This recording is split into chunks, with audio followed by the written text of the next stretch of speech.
போன காலம் ரொம்பவே வேற மாதிரி இருந்துச்சு. இப்போ எல்லாரும் இறந்து போய் விட்டாங்களே மாப்ள. அதான் நம்ம 3 பேரும் தான் மிச்சமீதி. ஆனா நாம இப்போ வேற வழி தேடணும். ஒரு சின்ன சாகசம் போல. இத்தனா நாளா சாகசம் பண்ணதில்ல.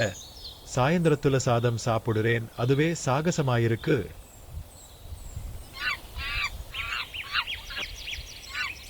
ஏய் பாருங்க இந்த புத்தகம். வானத்தில் ஒளிரும் பொற்கொழுந்து உண்மை உள்ளம் கொண்டவருக்கே காட்சியளிக்கும் அப்படின்னு எழுதிருக்கு. வானத்துல புதையலா? வானம் கிண்டல் பண்ணுது போல. இது யாரோ சித்தர் எழுதி இருக்கலாம். வாருங்கடா, பார்க்கலாம் அந்த இடங்களை. நேரில் சென்று பார்க்கலாம். வரைபடத்தில் 3 இடங்கள் இருக்கு. பாயும் குளம், சோழை வனம், பனிமேடு.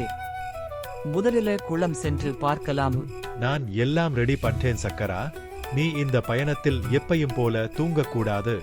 தூக்கம்தானே என்னோட சக்தி. ஆனா இந்த பயணத்துல நான் தூங்க மாட்டேன். 3 நண்பர்களும் அடர்ந்த வனத்துக்குள் சென்றார்கள்.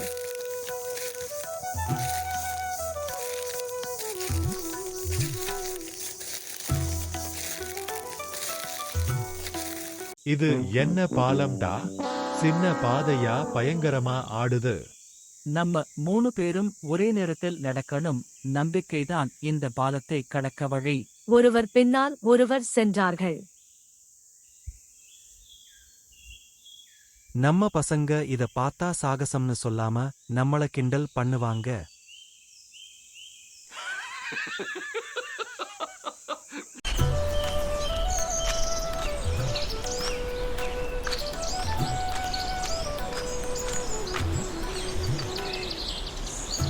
வலப்பக்கம் போங்க, இடப்பக்கம் தான் புதையல். என்னை நம்புங்க, நான் தான் உண்மை.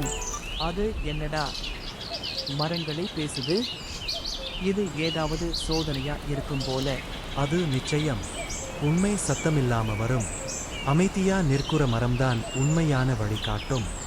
சக்கரா, நீ யாரப்பா இப்படி நானி மாதிரி பேசுற? தூக்கத கொஞ்சம் நிறுத்துனா புத்தி நல்ல வேலை செய்தே.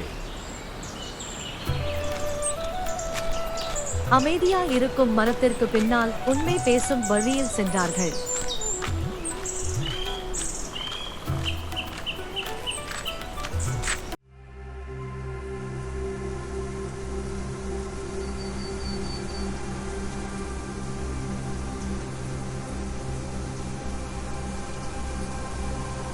அச்சி, இந்த பனில குளிரில் நான் அப்படியே கீழே விழுந்துருவேன் போல. இப்ப நம்ம ஒன்னா இருந்தாதான் கடக்க முடியும்டா. இல்லைனா மேட்டை கடக்க முடியாது. இது நம்ம நட்புக்குள்ள சோதனை. ஒருவரை ஒருவர் தாங்கணும். இல்லாட்டி எல்லாரும் விழுவோம். பனி பள்ளத்தில் விழாமல் ஒருவருக்கு பின்னால் ஒருவர் கைகளை பிடித்துக் கொண்டே சென்றார்கள்.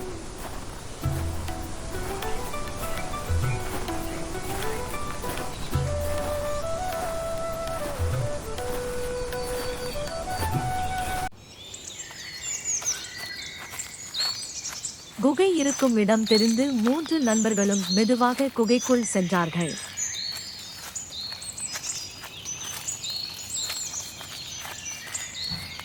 குகையின் உள்ளே ஒளிரும் 3 பொருள்கள் அதை நோக்கி சென்றார்கள்.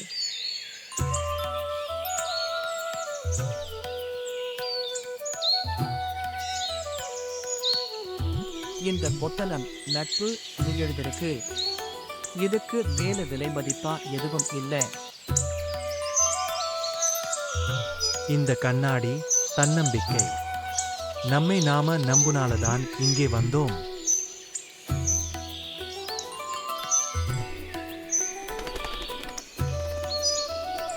இந்த பறவை பந்தல் போல பூக்கங்கள், மகிழ்ச்சி. இதுவே புதையலா? நட்பு, நம்பிக்கை, மகிழ்ச்சி இவைதான் நம் வாழ்க்கையின் உண்மையான புதையல்கள். நாமும் நல்ல உணர்ந்துடும். இனி பசங்களுக்கு இலவச பாட வகுப்புகள் நடத்தணும். உண்மையான அறிவே புதையல். நான் கதைகள் எழுதணும். பசங்களுக்கு தத்துவமும் சிரிப்பும் சேர்த்து சொல்வேன். நான் சாம்பார்னு நினைக்காதீங்க. இனிமேல் தினசரி சின்ன சின்ன மகிழ்ச்சியை பகிர்ந்து கொள்வேன். நட்பு, நம்பிக்கை, மகிழ்ச்சி இவைதான் நம் வாழ்க்கையின் உண்மையான புதையல்கள்.